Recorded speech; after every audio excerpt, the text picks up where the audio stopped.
والتين والزيتون وطور سينين وهذا البلد الأمين। আসসালামু আলাইকুম। ওয়ালাইকুম আসসালাম। আপু কেমন আছেন? জি আলহামদুলিল্লাহ, ভালো। আপনি? আলহামদুলিল্লাহ ভালো আছি। কি নাম আপনার?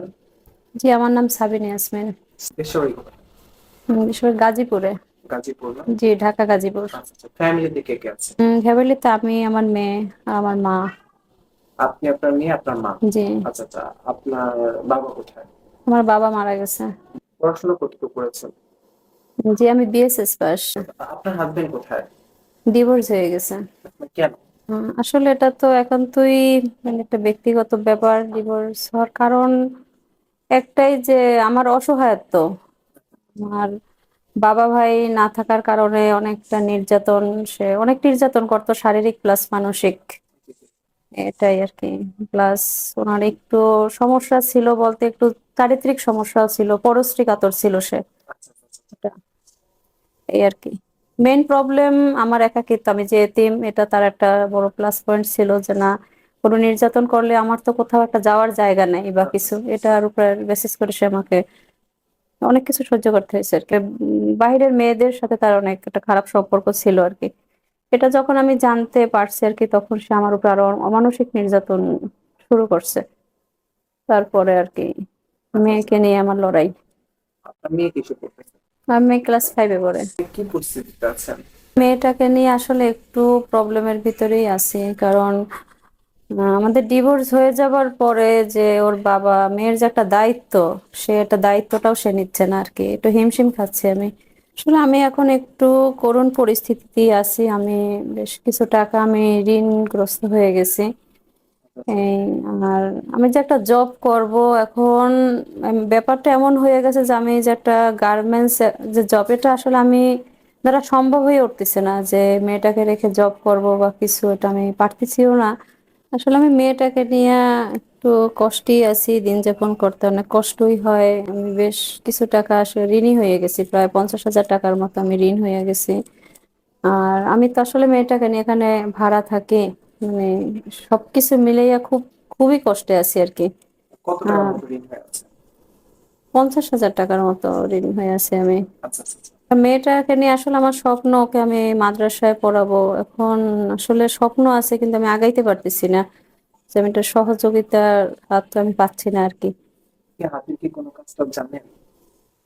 হুম। হ্যাঁ, হাতের কাজ জানা বলে আমি সেলাইয়ের কাজ টুকটাক জানি, প্লাস সেলাইয়ের পাশাপাশি আমি নিজে একটা কম্পিউটারের কোর্স করা আছে আমার, আচ্ছা আচ্ছা আচ্ছা। সেটাও আমি আর কি জানি আর কি, মোটামুটি আর কি। তো এখন যেহেতু আপনার ডিভোর্স হয়ে গেছে, এখন কি কোনো বিয়ের প্রপোজাল আসে না?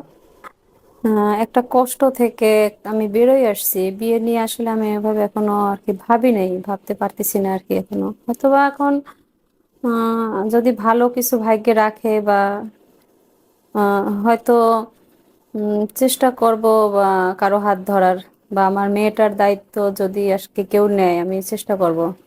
আচ্ছা আচ্ছা সেটা হচ্ছে আসলে পরের ব্যাপার, কিন্তু আমি আসলে ওইটা নিয়ে ভাবতেছি না এখন। আচ্ছা, বুঝছি। কি মনে করেন, যদি কেউ আপনার হাতটা ধরতে চায়, আপনার পাশে দাঁড়াতে চায়, আপনার মেয়ের দায়িত্ব নিল, আপনার দায়িত্ব নিল, তো এই ব্যাপারে আপনি কতটা রাজি? হ্যাঁ, আমার মেয়ের যদি দায়িত্ব নেয়, ব্যাস আমি আমি যে সম্মানটা পাইনি এই সংসারে, ওটা যদি আমি মনে করি যে না আমি পাবো এরকম একটা সম্মান, বা আমার মেয়েটাকে আমি মানুষ করতে পারবো, তবে হয়তো আমি চেষ্টা করব। এখানে আমাদের দেশের অনেকে তো দেশের বাইরে থাকে, তো প্রবাসী কেউ যদি আপনার হাতটা ধরতে চায়, সে ব্যাপারে কতটা রাজি? হ্যাঁ, যদি ভাগ্যে থাকে। এই তো একটু তো বললামই যে না, আমার মেয়ের দায়িত্বটা, আমার একটা মায়ের কাছে সবচেয়ে বড় প্রায়োরিটি তার সন্তান। আচ্ছা আচ্ছা আচ্ছা।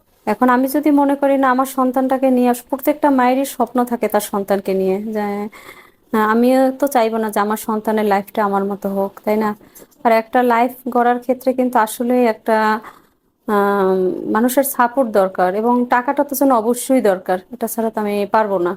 সবকিছু মিলে যদি আমি সাপোর্টটা পাই, তাহলে হয়তো আমি কারো হাত ধরবো আর কি। কে শুনতে চান? আপনি আমাকে একটা সুরে শোনাতে পারবেন? হ্যাঁ, অবশ্যই পারবো।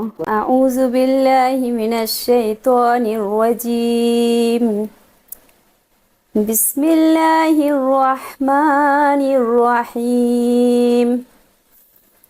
ওয়াত-তিন ওয়াজ-জাইতুন وطور سينين وهذا البلد الأمين والتين والزيتون وطور سينين وهذا البلد الأمين لقد خلقنا الإنسان في أحسن تقويم ثم رددناه أسفل سافلين।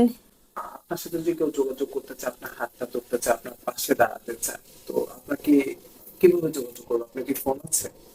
হ্যাঁ, আমার ফোন আছে। আমার ফোন দিয়ে আপনাকে পাওয়া যাবে? হ্যাঁ, আমাকে পাওয়া যাবে। ফোন কে রিসিভ করবে? আমি রিসিভ করব।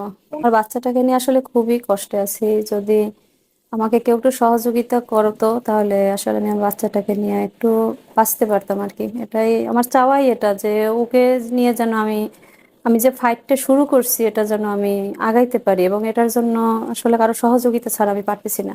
প্রিয় দর্শক, শুনে নিয়েছেন বোনটির জীবনে কিছু দুঃখ এবং কষ্টের কথা। বিস্তারিত ভিডিওতে নাম্বার দেওয়া থাকবে, আপনারা সবাই ওই নাম্বারে যোগাযোগ করবেন।